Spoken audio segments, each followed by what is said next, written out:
Buenas tardes, es un placer estar aquí con ustedes, aunque no nos podemos ver, ustedes sí me ven y yo me las imagino. Con mucho gusto, estoy muy contenta, muy emocionada, muy feliz de estar aquí, pudiendo platicar algo, enseñar un poquito de la palabra de Dios. Soy su servidora Tere Guerrero, sierva de Jesucristo. Me congrego en la Iglesia Bíblica Vida Nueva en Querétaro, en la cual llevo 30 años de congregarme. Ahí nací, crecí y estoy, pues gracias a Dios, desarrollándome. Estoy de verdad muy contenta, agradezco pues que todas dejaron lo que estaban haciendo para poder tomarse un rato de edificarse, de aprender de la palabra de Dios. Y es un gozo para mí. Estoy, como dice el versículo en 2 Corintios 2:17, con sinceridad de parte de Dios y delante de Dios, hablando de Jesucristo. Este es parte del versículo y agradezco la oportunidad que me brindaron mis pastores, Mario y Héctor Villanueva, de poder pues dar esta serie de pláticas del tema tan extenso, tan hermoso, tan grande que es la santidad de nuestro Señor. Y pues vamos a hacer algunos saluditos brevemente. Déjenlos, los encontramos. Ahí no encuentro las personitas que han empezado a entrar en la Iglesia Bíblica.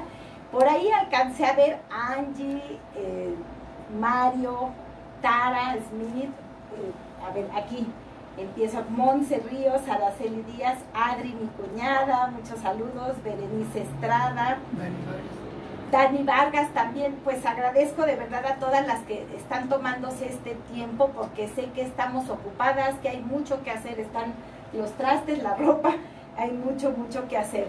Pues les saludo con mucho gusto. También aquí saluda a Dani, Sadris Alcaraz. Gracias de verdad a todas. Es un placer. Keila, aquí no me aparece. Es que curiosamente no aparecen todas las personas en el mismo celular, pero tengo otros celulares por aquí en la casa. Ruth Román, Layita, Laura Ríos, Katia Cárdenas desde Cancún. Muchas gracias por estar viéndonos. Es de verdad un tiempo hermoso que podemos deleitarnos escuchando la palabra de Dios.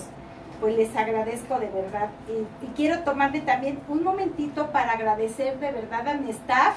Aquí hicieron pues un pequeño set, de verdad cuidando la luz, cuidando pues ahora sí que iluminación natural y la iluminación artificial, que si la cámara, el atril, bueno, no tienen idea la cantidad de apoyo. Agradezco a mi marido, a mis hijos, porque de verdad están aquí apoyándome para que pues la transmisión sea lo más fácil. Esto es un reto porque pues siempre la tecnología es muy útil, pero a veces falla y a veces hay cositas que se nos atoran. Agradezco de verdad pues la paciencia en caso de que algo se trabe. Vamos a poner un PowerPoint. Si el PowerPoint llega a ser complicado, no se ve mucho, ustedes ni le hagan caso. Yo les pediría que sigan más que nada escuchando y tratando de omitir cualquier cosa que la tecnología no nos permita, porque eso digamos que es superfluo, es aparte, ¿no? Pero les agradezco, insisto, este tiempo. Vamos a ver quién más se ha conectado. Tenemos a Betty Ott, Dulce Jax, Iracema, Adrianita Semadeni, Ale Ríos, María Bonita, Iracema no sé si ya la dije, ya, Orlén de la Ciudad de México. Hola Orlén. Héctor Villanueva, pastor, buenas tardes. Lu Jacinto, pues gracias de verdad a todos por estar aquí con nosotros. Y bueno, pues vamos a empezar ya entrando en tema. Como saben, estoy tratando que sea una serie de 3 pláticas. La de hoy es la 1 y se llama Encontrando al Dios Santo. Nos estamos basando en Isaías 6, del 1 al 8. Esta es la porción de la Biblia que vamos a estar pues estudiando esta tarde. Vamos a dar una pequeña semblanza de cómo estaba la situación en la nación de Judá, que es donde sucede estos eventos, ¿no? En donde sucede la visión de Isaías. Judá era, pues, o sea, la situación era tremenda, había idolatría, una maldad desbordada, la nación era completamente pecadora, estaba fuera totalmente de orden. Isaías 1:4, este versículo nos da detalladamente, digamos, el termostato de cómo estaba Judá. Dice Isaías 1:4, oh gente pecadora, pueblo cargado de maldad, generación de malignos, hijos depravados, dejaron a Jehová, provocaron a ira al Santo de Israel, se volvieron atrás. Aquí este versículo nos da una descripción. El capítulo 5 de Isaías, uno antes de lo que vamos a ver hoy, contiene los 6 famosos ayes, son unos ay de maldición que va profiriendo Isaías. El primero habla de ay. Estos son mis palabras, no voy a leer literal el texto bíblico, son palabras transliteradas. Dice el primer ay, hablaba de los que despojaban a la gente de sus posesiones. El segundo ay, reprendía a los borrachos, fiesteros, gente que no le importaba conocer ni honrar a Dios, completamente ajenos. El tercer ay, lo dice Isaías, a los que practicaban maldad y eran gente en extremo vanidosos. El cuarto ay decía los que a lo malo le llamaban bueno, a lo bueno le llamaban malo, que hacían de la luz tinieblas y de las tinieblas luz, ponían lo amargo por dulce y lo dulce por amargo. El quinto ay era para los que se consideraban sabios en su propia opinión sin considerar el consejo de Dios. Aquí vemos, bueno, no sé cómo vean hasta ahorita, pero hagan de cuenta que están describiendo Querétaro en junio 2020. O sea, exactamente es una radiografía de nosotros, ¿no? Y esto, pues, imagínense, fue escrito hace como 2700 años, ¿no? O sea, increíblemente. El sexto ay fue proferido a los que eran valientes para los vicios y bebidas.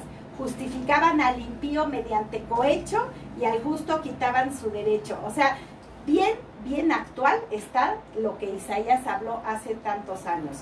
Vamos a ver, el rey que estaba gobernando en esa época fue el rey Usías. Su nombre significaba Jehová es fortaleza.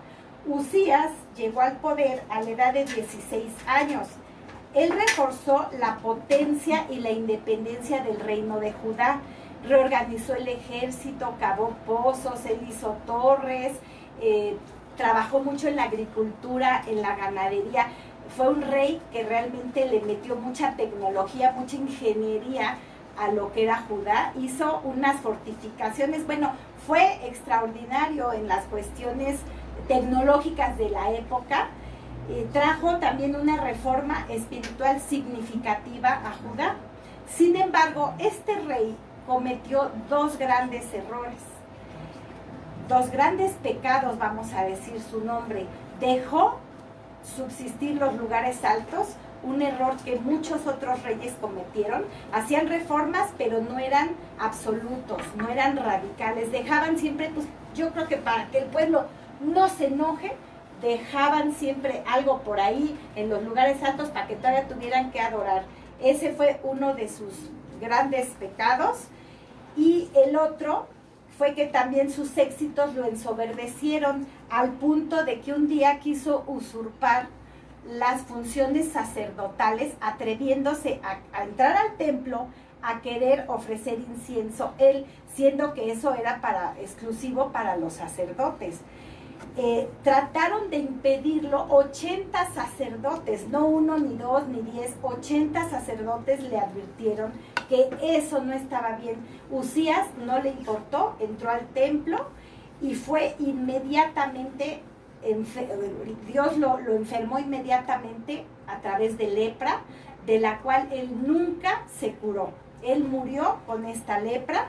Su reinado duró 52 años y murió alrededor del año 734 a.C. Estas son cifras aproximadas. Ahora veamos un poquito al profeta del que vamos a estar hablando esta tarde. Isaías, también una breve biografía, vamos a decir. Su nombre significa Jehová ha salvado. Él fue profeta al reino de Judá en uno de los periodos más críticos del país. Isaías era una persona de carácter humilde y compasivo. Este profeta era casado y padre de al menos 2 hijos. Cuando tenía aproximadamente 20 años, fue llamado por Dios al noble oficio profético. Sirvió a Dios durante los reinados de Usías, Jotam, Acaz y Ezequías. Isaías, pues dentro de sus profecías, acusa al pueblo de pecado y lo llama al arrepentimiento, anuncia el juicio de Dios y proclama la futura restauración de la nación.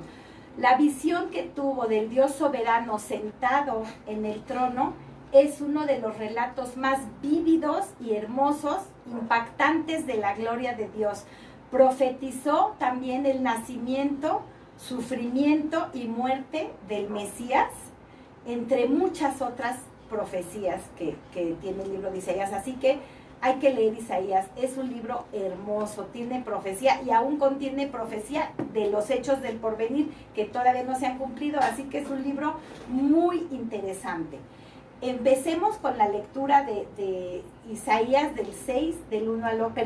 capítulo 6 del 1 al 8, dice así: en el año que murió el rey Usías, vi yo al Señor sentado sobre un trono alto y sublime, y sus faldas llenaban el templo. Por encima de él había serafines, cada uno tenía 6 alas, con 2 cubrían sus rostros, con 2 cubrían sus pies, y con 2 volaban. El uno al otro daba voces diciendo: Santo, Santo, Santo es Jehová de los ejércitos, toda la tierra está llena de su gloria. Y los quiciales de las puertas se estremecieron con la voz del que clamaba, y la casa se llenó de humo. Entonces dije: ¡ay de mí, que soy muerto! Porque siendo hombre inmundo de labios y habitando en medio de pueblo que tiene labios inmundos, han visto mis ojos al Rey, Jehová de los ejércitos. Y voló hacia mí uno de los serafines, teniendo en su mano un carbón encendido, tomado del altar con unas tenazas. Y tocando con él sobre mi boca, dijo: he aquí que esto tocó tus labios, y es quitada tu culpa, y limpio tu pecado. Después oí la voz del Señor que decía: ¿a quién enviaré? ¿Y quién irá por nosotros? Entonces respondí: heme aquí, envíame a mí. Bueno, este es nuestro pasaje. Ahora vamos a ir pues desmenuzando un poquito versículo por versículo. Empezamos con el versículo 1. Aquí es impactante. Les digo que esta visión de Isaías es de las más asombrosas e importantes que se pueden registrar en la Biblia, de que un humano haya tenido una visión celestial. Aquí pareciera que Dios corre la cortina del mismo cielo, porque Isaías vio al Señor, Adonai, el título supremo que el Antiguo Testamento le da a Dios. Vio al Señor Adonai sentado en su trono, y dice que sus faldas llenaban el templo.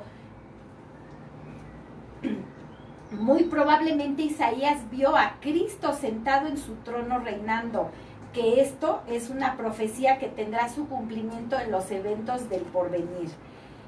¿Te puedes imaginar lo impresionante de esta visión? O sea, nos está diciendo la Biblia que las faldas de su ropaje llenaban todo el templo. Y en otra versión, o en el original hebreo más bien, habla de la orla o del dobladillo de la ropa. O sea, nosotros en el pantalón, en la falda, en el vestido, tenemos siempre un dobladillo. Es una telita muy pequeñita que doblamos y cosemos. Ese pedazo, la orla de la ropa, del ropaje real de Dios, llenaba el templo. O sea, es impresionante la majestad que se dio en esa visión, la majestad de Dios. En la realeza humana, por dar un comparativo que nada que ver, no se compara, pero es lo más cercano que tenemos aquí en la tierra, en la realeza humana, el ropaje de un rey determina su nivel. En el año de 1953 fue coronada reina Isabel II de Inglaterra. La pompa y majestad de sus ropajes de terciopelo y arminio fue tan espléndida que la cola de su vestido medía 11 metros. Aquí podemos ver en la diapositiva a las 6 damas que tuvieron que cargar la cola que medía 11 metros. Ahora sí que se necesitaron 6 damas y conseguí la foto. Aquí podemos ver a Isabel sentada en su trono y la cola, o sea, es una cola de 11 metros. En la visión de Isaías, pues estas faldas, como dije, llenaban el templo. Es algo impactante, ¿no? Pensarlo. Posteriormente, bueno, ya pasando al versículo 2, Isaías ve a seres angelicales llamados serafines. Estos serafines, chicas, es la única vez en toda la escritura que se mencionan. Son seres angelicales, queremos pensar de un rango muy importante, muy superior, pero curiosamente es la única mención de ellos en esta parte de la Biblia, en Isaías 6. Y pues dice la Biblia que tenían 6 alas. Con 2 alas cubrían sus rostros, con 2 alas cubrían sus pies y con las otras 2 volaban. La gloria de Dios es tan inmensa, tan majestuosa, grandiosa, que aún estos seres que son majestuosos deben cubrir sus rostros ante su santa presencia. Dice también que con otro par de alas cubrían sus pies. Los pies son un símbolo de humildad, de que somos criaturas. Aún estos seres celestiales o angelicales cubren sus pies en una señal de humildad delante de la majestad, la santidad de Dios. Cierra tus ojos un momento, imagínate esta escena, imagínate a estos seres majestuosos. La Biblia no dice cuántos, pero habla de varios serafines. Nada más imagínatelos aquí por un momento, cierra tus ojitos.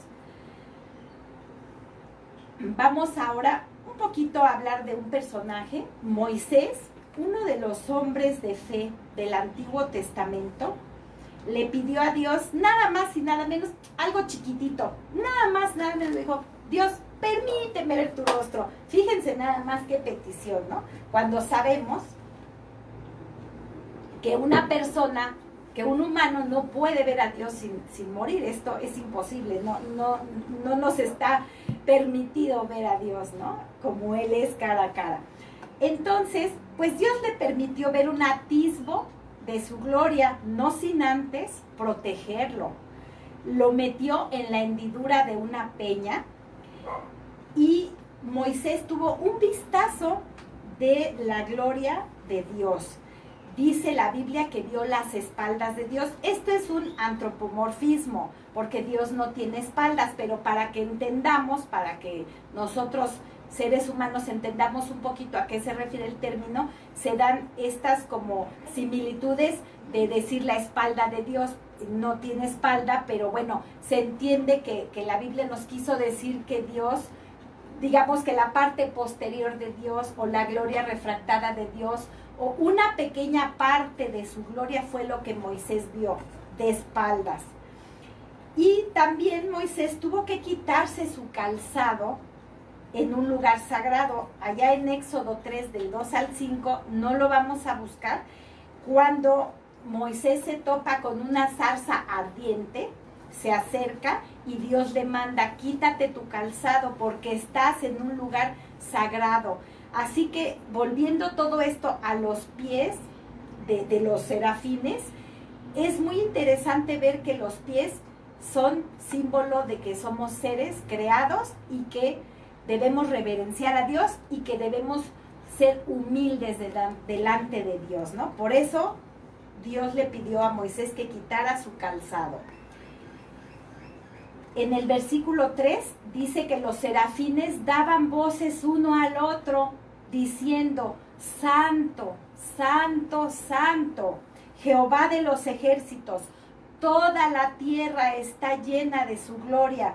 Esta expresión de los serafines también la vemos en el Salmo 72, 19. Literal, esta expresión. ¿Qué hubieras sentido tú al estar ahí y escuchar las potentes voces diciendo, Santo, Santo, Santo? Todo este tiempo las invito a que de verdad nos imaginemos las escenas que está viendo Isaías, las escenas, los serafines, el trono, Dios sentado en su trono, su ropaje que cubre el templo. Vamos imaginándonos cada escena para dimensionar la magnitud de imagen que tuvo Isaías de Dios.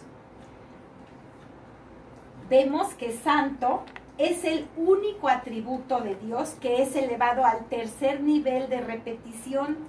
En español, cuando queremos dar énfasis a un escrito, ponemos signos de admiración, ponemos comillas, ponemos negritas, ponemos paréntesis, lo subrayamos, bueno, hacemos hasta florecitas le podemos poner. De la misma manera, los judíos tenían sus técnicas para llamar la atención, para recalcar algo que era importante. Una de las utilizadas en esa época era la repetición verbal. Si querían dar énfasis en algo, lo citaban 2 veces, y cuando se trataba de Dios, hasta 3 veces, como es el caso del atributo de la santidad de Dios. Recordemos que este atributo se repite 3 veces: Santo, Santo, Santo. Aún Jesucristo recurrió a este recurso de repetición cuando quiso enfatizar algo. Él comúnmente decía, lo vemos en el Nuevo Testamento, de cierto os digo, por ejemplo, ¿no? Entonces, este recurso era muy recurrido. Veamos ahora el versículo 4, dice la narración, y los quiciales de las puertas se estremecieron. Es impresionante, y sigamos imaginándonos todo este tiempo la escena, ¿no? Cómo aún cosas inanimadas y sin vida reaccionaron ante la voz potente del soberano Adonai. El humo llenaba todo el templo. O sea, a mí me impacta cómo hasta lo que no tenía vida en ese momento cobró vida. El templo mismo estaba cimbrándose, estaba el humo, estaba un espectáculo ante la presencia del Dios de dioses, de Jehová de los ejércitos. ¿No te parece increíble hasta pues esos objetos, ¿no? Parecía que tuvieran vida. En el versículo 5, Isaías ve la santidad de Dios y exclama, ¡ay de mí que soy muerto! Esta expresión equivalía a decir, estoy deshecho. En ese momento Isaías se despedazó, se desintegró. Él grita y se maldice a sí mismo, ya que por primera vez entiende quién era Dios y también quién era él. Emite este ay, así como los ayes que vimos del capítulo 5, él emite ay de mí.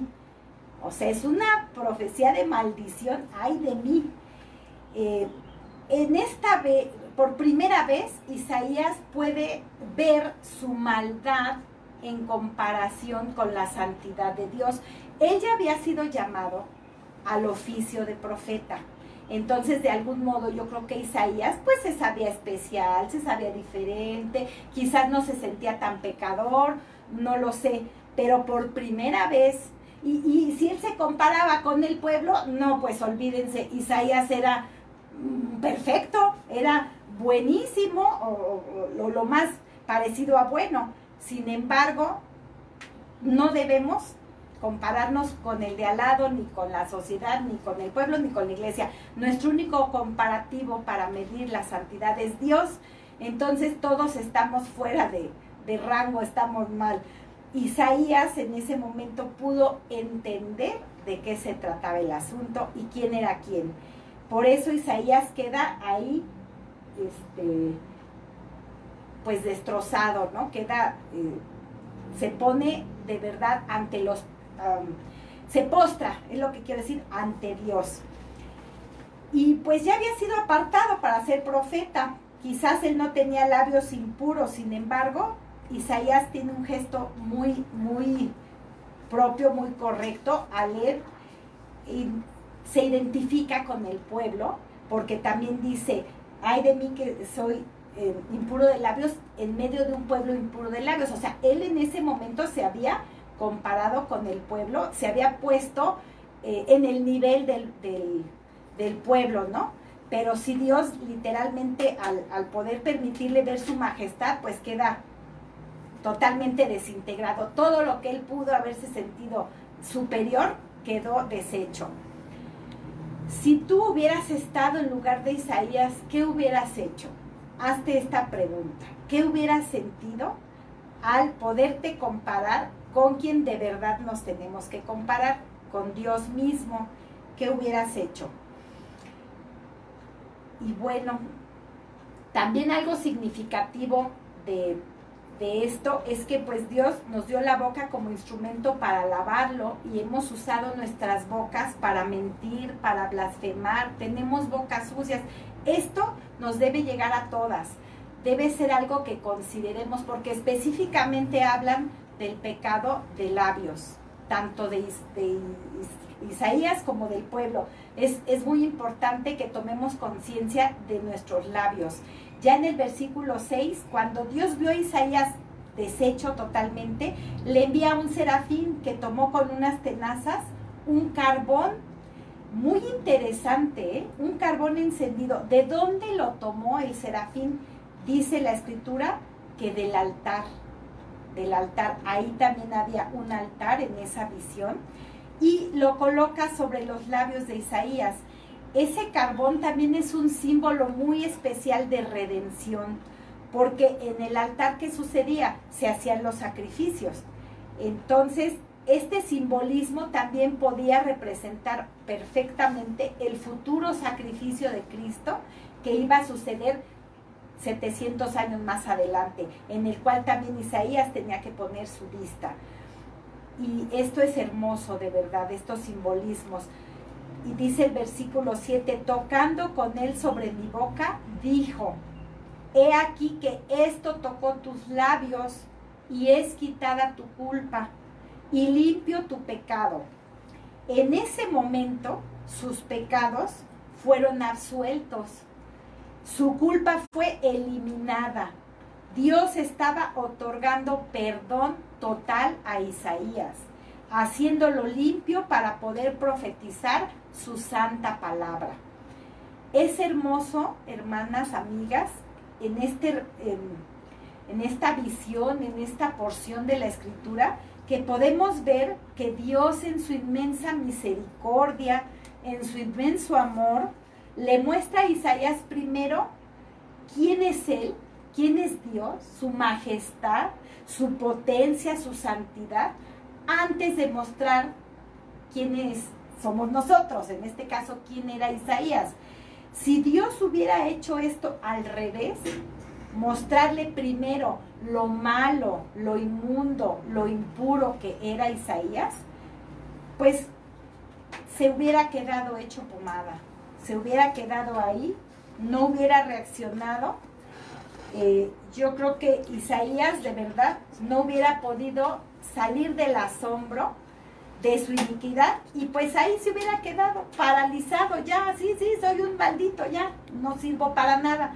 Pero no es maravilloso nuestro Dios, que no nos deja destrozadas, aniquiladas, hechas pomadas, sino que nos extiende su misericordia y perdón, y nos da también pues una solución a ese problema, que todo esto lo vamos a ir viendo estos días.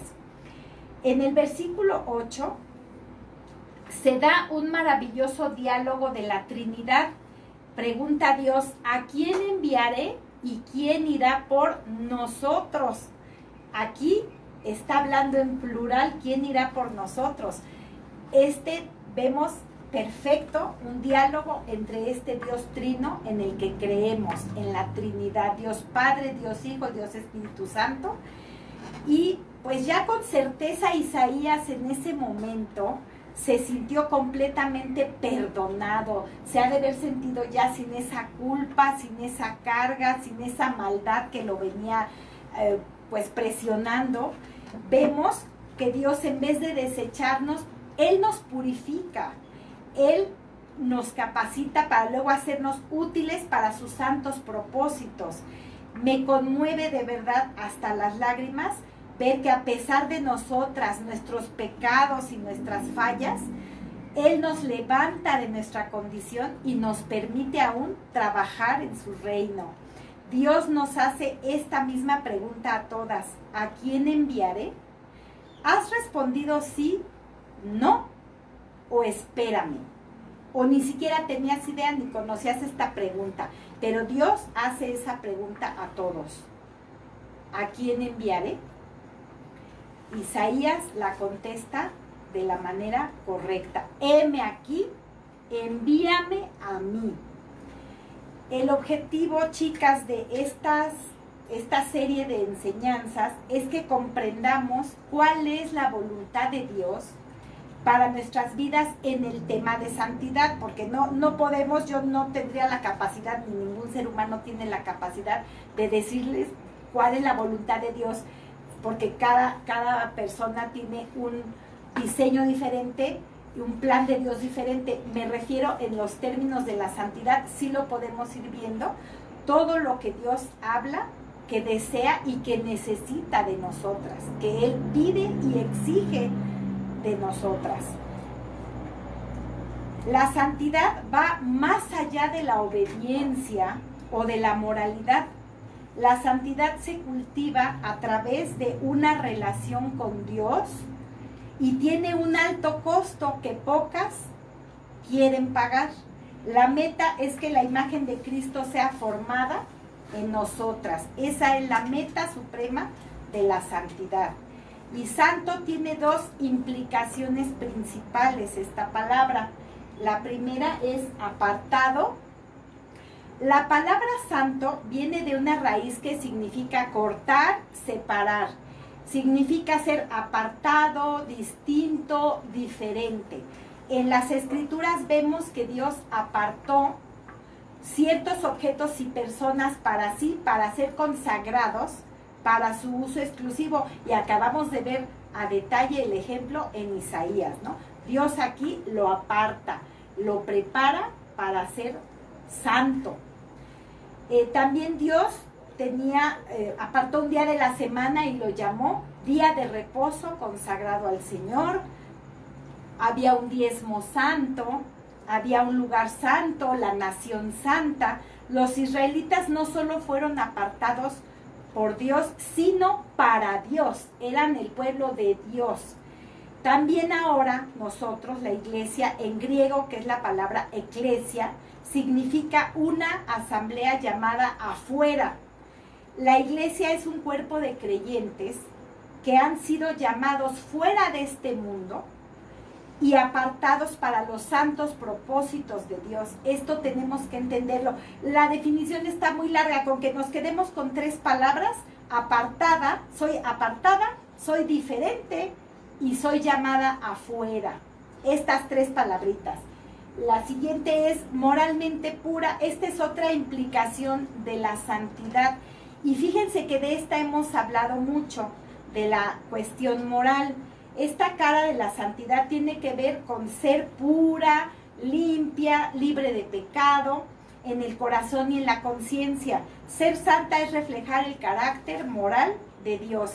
Y de esto hemos hablado mucho en la iglesia. De hecho, coincidentemente, y muy bueno porque creo que va perfecto de la mano, esta semana en el programa de Nancy de Moss de Wolgemuth están hablando de la pureza sexual, que viene siendo, entra en la parte moralmente pura. Entonces va perfecto, qué bueno si están oyendo estas pláticas, porque a eso se refiere con esta acepción de la santidad, aunque yo he estado enfocándome en este momento más en la otra. Vamos a dar un vistazo a la santidad en el Antiguo Testamento. Tengo ahí los versículos, espero de verdad que todo se esté viendo en el PowerPoint. Levítico 10:10 nos dice, para poder discernir entre lo santo y lo profano, entre lo inmundo y lo limpio. Aquí es el propósito, Dios nos está dando el propósito de la santidad. Él quiere que sepamos entender qué es limpio y qué es impuro, qué es lo profano y qué es lo santo. Eso es lo que Dios quiere poner en nuestra mente. Levítico 19:8 también nos dice, el que lo comiere llevará su delito, por cuanto profanó lo santo de Jehová, y la tal persona será cortada de su pueblo. También aquí habla de que profanó algo santo de Jehová. En el antiguo pacto había muchas reglas para todo. Cómo se debían vestir y cómo no. Qué debían de comer y qué no. Las telas que podían usar y cuáles no. Utensilios, vasijas. Bueno, todo tenía un lineamiento de lo santo y lo profano. Dios quería de verdad poner en ellos esta conciencia, que supieran distinguir entre lo santo y lo profano, ya lo dijimos. Ahora ya no estamos bajo todas estas reglas, pero Dios aún quiere que distingamos entre lo bueno y lo malo. Esto siempre va a ser parte de la ley moral de Dios que tenemos que seguir. Isaías 35:8 dice, habrá allí calzada y camino, y será llamado camino de santidad. No pasará inmundo por él, sino que él mismo estará con ellos. El que anduviere en este camino, por torpe que sea, no se extraviará. Esto, mis hermanas, es hermoso porque es una profecía que todavía no se cumple. Habla también de un evento futuro, habla del mismo cielo. En el cielo habrá un camino llamado camino de santidad. ¿Quieres transitar por él? ¿Quieres llegar a él? ¿Queremos llegar a él? ¿Lo aspiramos? ¿Lo anhelamos? Sigamos checando, de verdad, dejémonos de tarea este libro hermoso de Isaías porque contiene unas verdades bellas. Levítico 10:3 nos dice, entonces Moisés dijo a Aarón, esto es lo que el Señor habló diciendo, como santo seré tratado por los que se acercan a mí, y en presencia de todo el pueblo seré honrado. Y Aarón guardó silencio. En este versículo me quiero detener un poquito. Yo lo quiero nombrar el versículo lema de esta serie porque de verdad es para cimbrarnos y hacernos la pregunta, ¿estamos tratando a Dios como santo? Dice que al final Aarón guardó silencio. Tomemos un momento en silencio y reflexionemos si estamos considerando a Dios el santo que es y si lo estamos tratando como santo que Él es o cómo lo estamos tratando, como el genio de la lámpara que nada más Dios, hazme Dios, tórname Dios, cámbiame Dios, dame Dios, Dios, como si fuera nuestro mago, nuestro genio, nuestro gurú o no sé qué decir. ¿Cómo lo estamos tratando? ¿Cuál es nuestra relación con Él? Hagamos una reflexión de unos segunditos. Aquí en la diapositiva, bueno, me gustó, es una mujer extendiendo sus brazos al cielo. Y yo lo llamaría en una posición de rendición. Así es como debemos relacionarnos con Dios, rendidas ante Él y decirle, heme aquí, aquí estoy. Ese debe ser nuestra actitud delante de Dios, tratarlo como santo que Él es. Y bueno, siempre la parte triste, no podemos hablar de santidad sin hablar del pecado. Susana Wesley, esta sabia mujer, definió el pecado de esta manera. Pecado es cualquier cosa que debilite tu razonamiento, altere la sensibilidad de tu conciencia, oscurezca tu apreciación de Dios o te quite la pasión por las cosas espirituales. En pocas palabras, cualquier cosa que aumente el poder o la autoridad de la carne sobre tu espíritu. Eso para ti se convierte en pecado, independientemente de cuán bueno sea en sí mismo. Para ti, ¿verdad? Yo le añadiría, para ti. O sea, realmente pecado es cualquier cosa, lugar, hábito, persona que esté en el lugar de Dios. Somos mundanas y es un problema serio. Esta es una realidad. Somos mundanas. O sea, nos gusta mucho el mundo y las cosas que están en el mundo, y es un problema serio.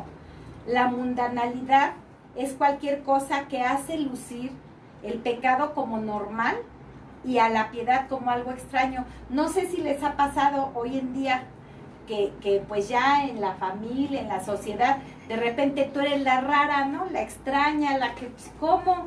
O sea, lo que tú haces es lo que está como raro, como old fashion, dirían unos, y la normalidad de lo que hacen los demás. Pero ahora así están las cosas. Como en el cuarto hay de Isaías, que lo bueno ya le dicen malo y a lo malo ya le dicen bueno. Estamos igual que en los tiempos de Isaías.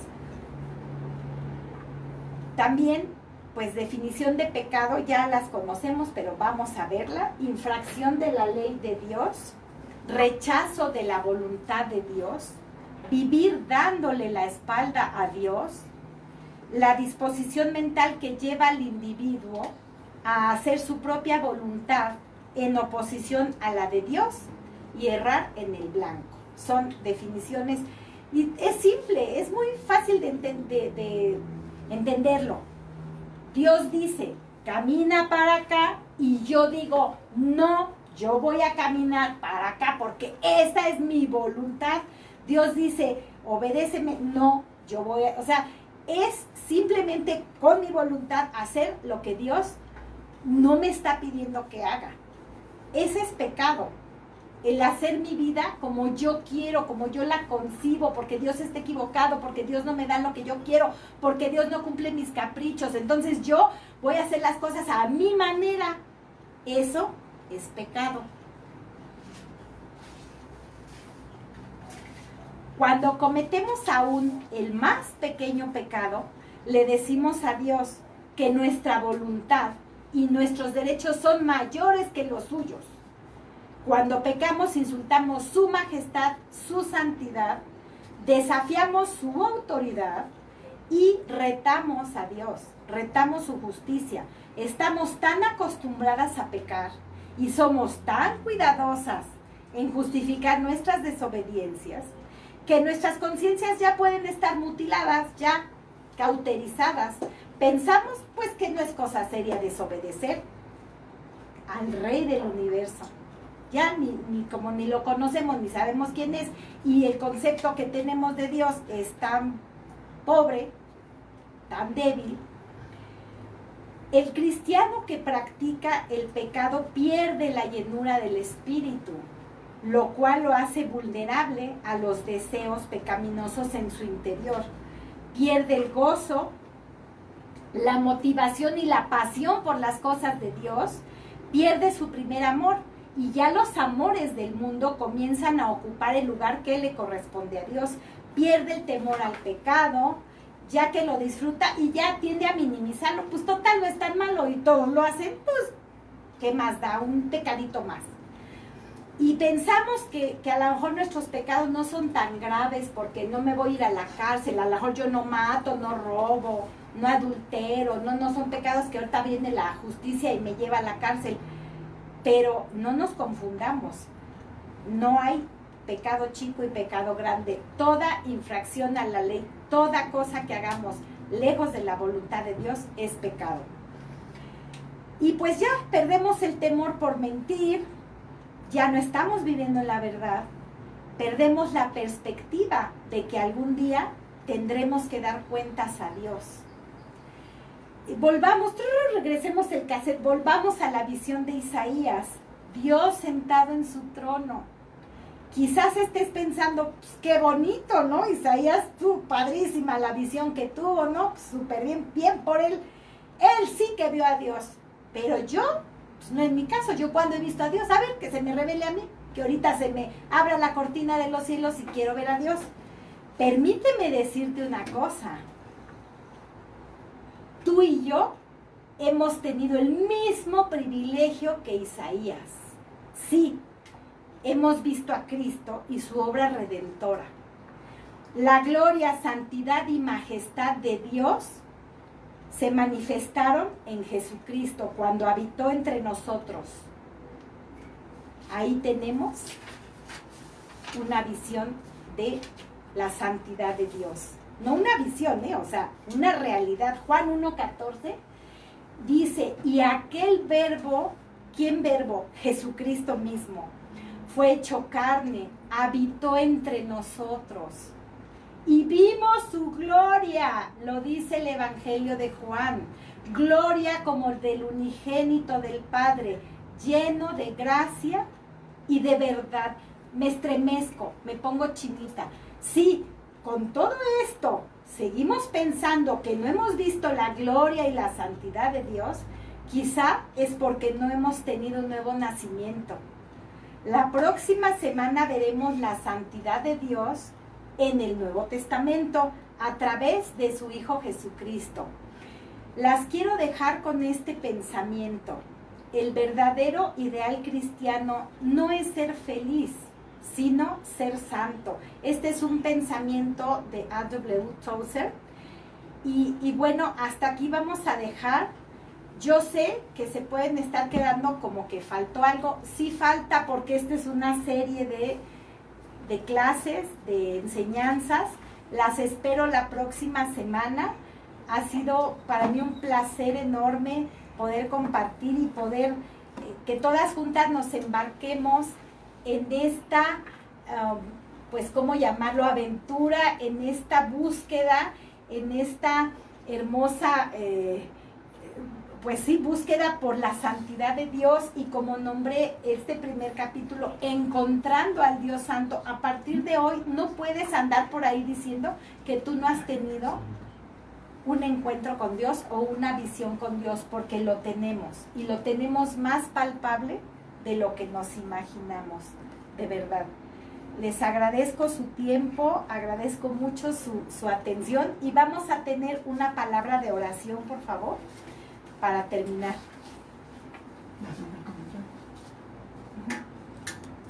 Amado Padre Celestial, Dios Santo, 3 veces Santo, Señor Adonai, Padre, delante de ti somos polvo, no somos nada, Señor. Estamos deshechas, estamos destrozadas, somos insignificantes, Señor, pero tú nos muestras tu santidad, tu majestad, pero también nos muestras el camino hacia ti, el camino para también ser santas, apartadas y diferentes, Señor. Sácanos, Padre, de donde estamos, ya no más, no queremos más seguir ahí. Te alabamos, te bendecimos, te pedimos perdón por haber insultado tu majestad, tu santidad. Te alabamos, te bendecimos por quien eres. Amén. Amén. Gracias, hermano.